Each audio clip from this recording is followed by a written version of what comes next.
Johera magwora, jodala mageno, agone ruodhwa kendo Nyasachwa ni erokamano kuom loso thuolo majaber machal gi mar mondo wawuo kodi e kit weche machal nadi ma Jehova oloso thuolo ni an mawuoyo kodi. Nyinga Pastor Gorongaro Isaiah, awuok e kanisa mar Bahati Ministries Israel Ler e piny Kayole. To kapok wacho wach moro amora johera magwora, to wadhi kulo wiwa piny mondo wami Nyasaye polo kod piny duong'.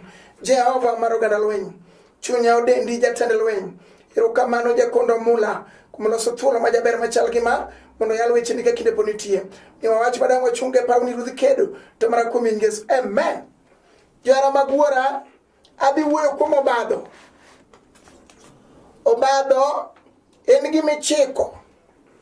Tinyalo chike kata ne winyo, inyalo chike kata ne le matindo, kata ne le madongo.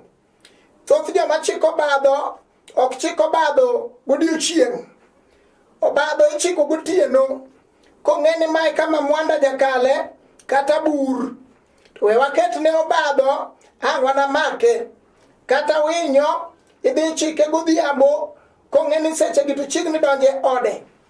To ka ang' obadho make, to ng'ama nochiko obadho kawo buomb winyo to turo kata tiendene. Jehova chika mondo awuo kuom obadho sani. Mad Nyasachwa mondo tim ng'wono kuom ng'ama nade mochikne obadho.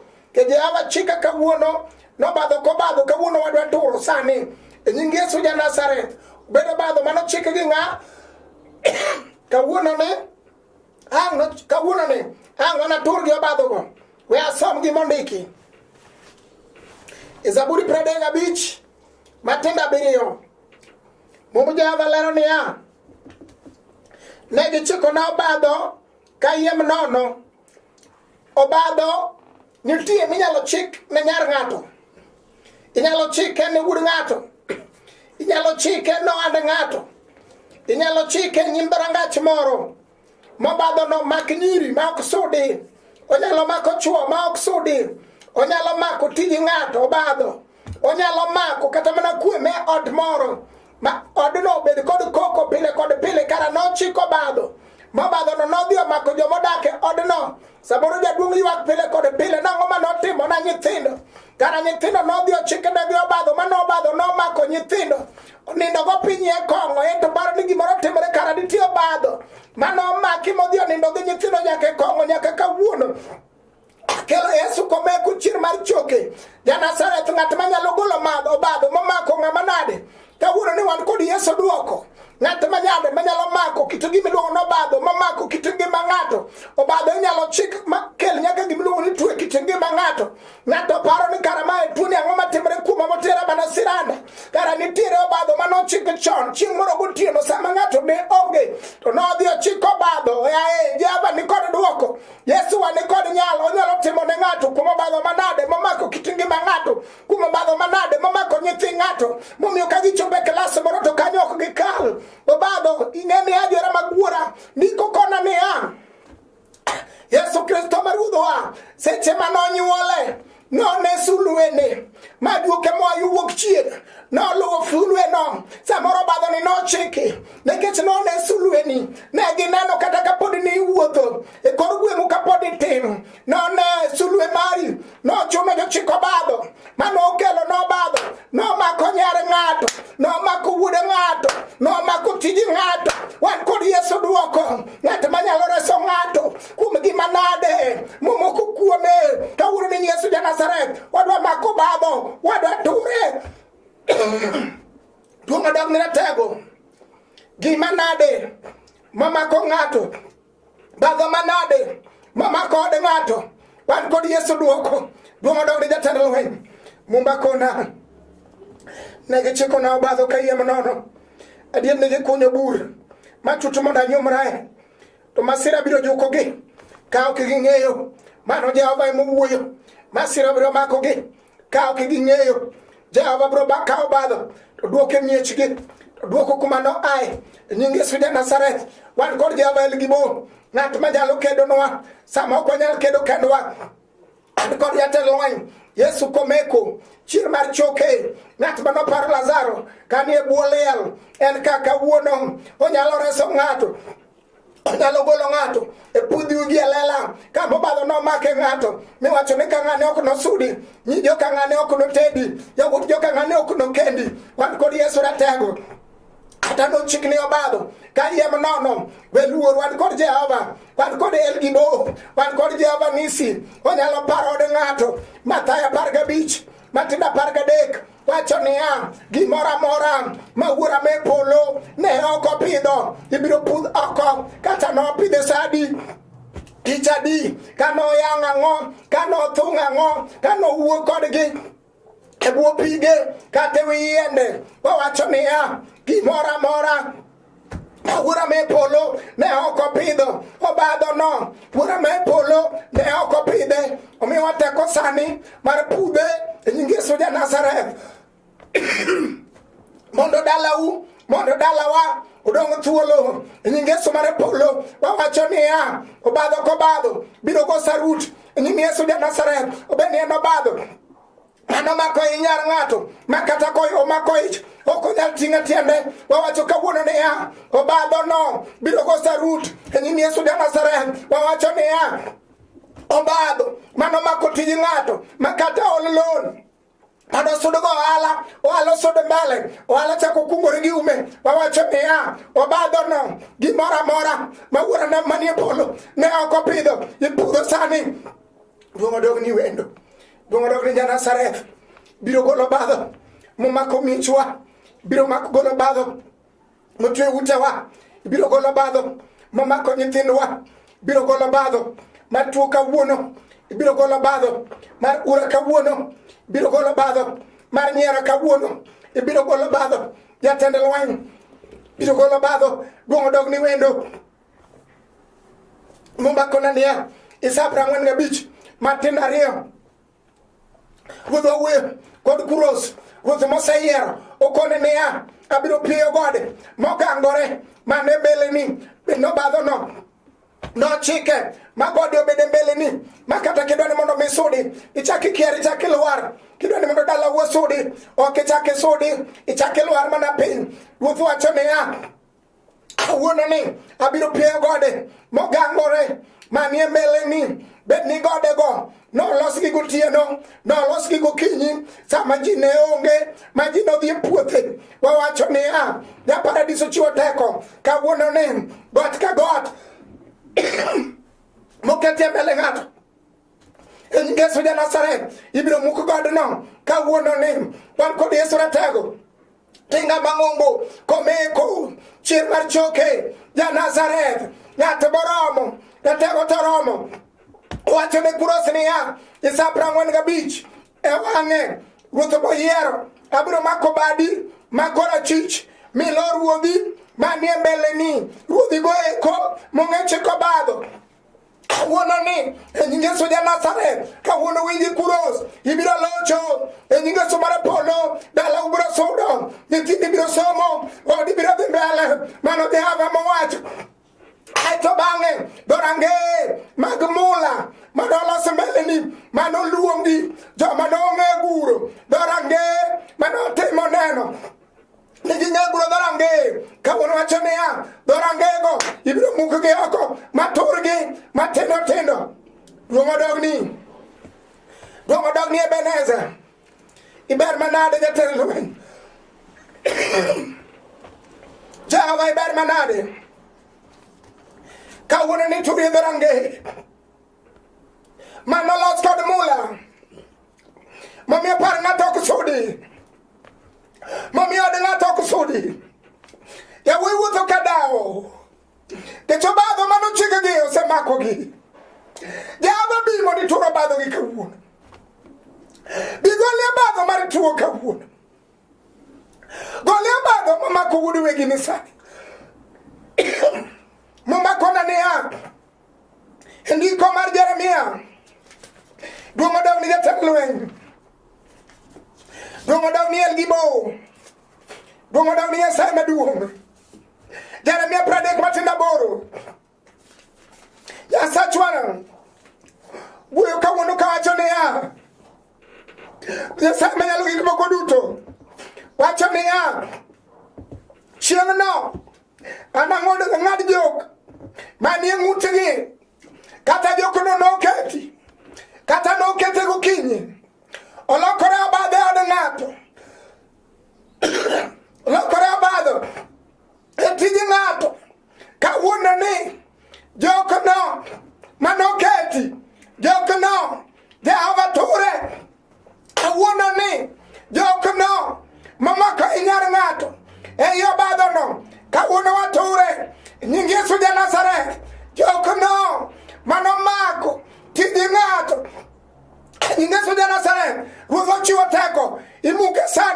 ondiki e Jeremia achiel matin 9 ni winji wuodilikia kawuono Jeremia ami teko mar muko gi pudho gi go piny kawuono ubed joko mane manogur manochiki sadi tich adi kama nade jine nitie jine onge omiwa teko mar muko gi pudho gi go piny duong' odog ni Nazareth. Jeremia 23:29 wacho niya wachna mano Jehova Gibo chalo mach kendo chalo nyundo mabaro Lwanda matindo tindo kawuono Lwanda manade mano obadho kelo mochung' e nyim dhorangach ni onge gima donje maber mtokni madonje gin mokelo liel kawuono ni wach Jehova Gibo chalo mach chalo nyundo obiro baro matindo tindo majochiko badho dong' kong'eny duong' odog ni Yesu duong' odog ni Ratego sa 54 matindo 17 onge gi lweny molosi mondo inyi mano inyi onge lose okinyi lose odhiambo kata nochike e bwo pi kanyo ema ruodhwa iluonge niya pi ngima kata lose e bungu kanyo ema iluonge ruodhwa ni yien makelo ngima duong' odog ni wendo duong' odog ni Nazareth duong' odog ni El Gibo duong' odog ni Nyasaye maduong' pare miyo molewo ni ruodhwa pare miyo molewo ni jatend lweny pare gala mokwamo ni ruodhwa mumba kona Isa 41 matindo 11 somo gi mondiki koro neuru jogo duto mamon kodu winyi biro kuot migi dhier nono adier jogo duto makedo kodu norum malal nono kata ne chiko badho jogo duto makedo kodu winyi biro kuot ng'ama nowach nyithindi ok nosom winyi biro kuot ng'ama nowach dalani ok sudi winyi biro kuot duong' odog ni Ratego Jehova pare dala molewoni ruodhwa pare ot mokwamoni pare nyathi sikul ni ruodhwa pare miyo madawo ka ywak ni ruoth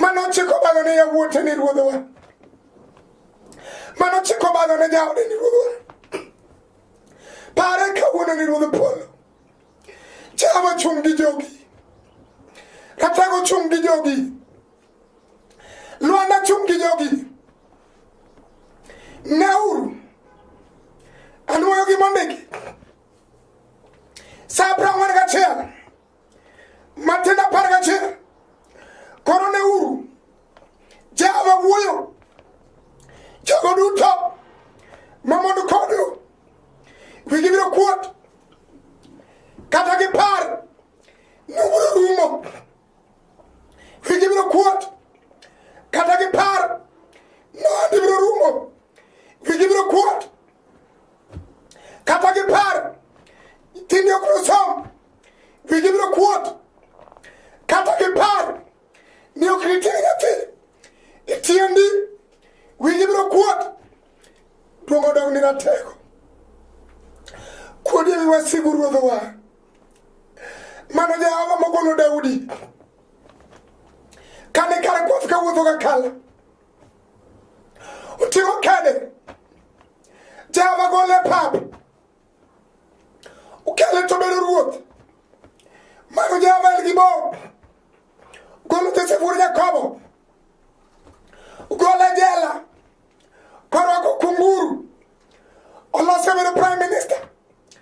jogo duto mamon kodu wigi biro kuot oloso sarai oloko nyinge iluonge Sara jogo duto mamon kodu wigi biro kuot oloso Ana saminyiere gi mon wetene Penina manyieki nyiere noonge nyathi Jehova lose obedo min ng'ato jogo duto mamon kodu wigi biro kuot dongo dewni ratego dongo dewni ruodh wara dongo dewni ratego pari jogi ruoth sir jogi misango rabi lane gi lweny pongo lane gi lweny tego lane gi lweny Ebeneza lane gi lweny mumba kona niya Isaya Prauchel gachiel Matenda biriyo mumba wacho niya kar bedo gi wich kuot ma kami kale tinyiero dalau isiemi gi ndamiyo madala rurundre cha kar bedo gi wich kuot Jehova ber manade kar bedo gi wich kuot to unuyudo pok nyadiriyo Jehova wacho kata ket nyabadho ubiro yudo pok nyadiriyo kata gurni obadho biro yudo pok nyadiriyo kendo kar yudo chaya to unubed mamor gi poku mano Jehova el gi bo emowuoyo kar bedo ga chaya madalani iwuoyo kaka nyiri ok tedi mano dala ma yawuoyi norundre mano dala ma yawuoyi nolokre jokong'o Jehova biro loko loch mar wasigu tuo modong' ni wendo kar bedo gi wich kuot biro yudo pok nyadiriyo kendo kar yudo chaya unubedo mamor gi poku tuo modong' ni wendo wang'eyo Jehova mogolo jo-Israel e jela piny Misri kama ne gin omwasi kama ne gin wafungwa kama ne gin slaves kanam ni mbele Jehova loso yo kama yo onge kawuono obiro loso yo kama yo onge mabadho mochikni ibiro tur obiro loso yo kama yo onge ruodh obiro loso yo kama yo onge obiro chiwo nyathi ma onge obiro chiwo tich ma onge obiro chiwo kwe ma onge obiro golo tuo moketi siranda tuo modogni Nyanasareth tuo modogni Elgibo Zaburi wacho niya Zaburi 40 Matindo 2 noywaya kogola chuodho motimo todo kawuononi obiro ywayi kogole chuodho motimo todo kama jokodi chikodi obiro ywayi kogole chuodho motimo todo kama se koda jara emanitie obiro ywayi kogole chuodho matimo todo mano Jehova Chachwa mwageno ruodho mapokalo obiro ywayi kogole chuodho mano badho omaki moketie omodogni ratego tuo modogni wendo tuo modogni Elgibo tuo modogni Nyanasareth Jehova ber manade Ruodhe ber manade. Ngeche adek matindo 25